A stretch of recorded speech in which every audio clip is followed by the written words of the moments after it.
Dans la vie, à la conception, nous sommes tous conçus avec la même argile, le même substrat.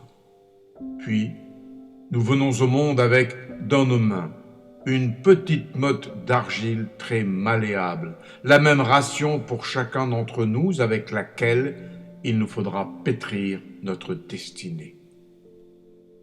Mais à part identique, suivant le milieu environnant, la palette de couleurs et de nuances qui nous sera allouée ne sera plus la même.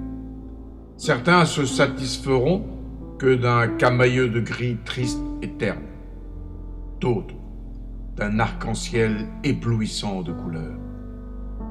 La famille, l'école, les relations, la vie se chargeront de nous brider dans un terrible cercage de fer, de béton, de goudron et de vitres, ou de nous ouvrir un éventail infini de possibles lumineux, de jardins enchantés sous un ciel sans tache.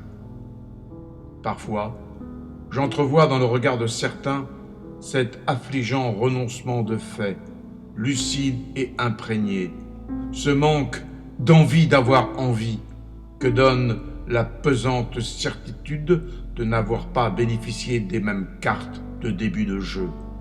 Cette soumission résignée des misérables du père Hugo, cette abnégation disciplinée de Sisyphe face à sa destinée. Mais aussi la révolte outragée et incendiaire qui brille dans celui d'autres, le poignard de la trahison ou de l'injustice ressenti planté en plein cœur et dont le manche vibre encore. Cette première rébellion prométhéenne refusant la loi de la nuit des temps qui fait courber les chines à ceux qui ne sont pas nés. Mais malheureusement, je discerne aussi, et trop souvent, chez celui des autres, chez ceux qui ont ouvert les yeux pour la première fois sur un monde prodigue et enchanteur, chez ceux qui n'ont pas eu à se battre et souffrir pour s'extirper du marigot vaseux des crocodiles, chez ceux qui n'ont eu qu'à, riches de la multitude de leur passé béni, les aiglements de la comédie humaine et les guiches de Cyrano. Cette fatuité écrasante et comblée, promenant la haute idée qu'ils ont d'eux-mêmes, cette ignominieuse morgue éhontée d'être à sa place.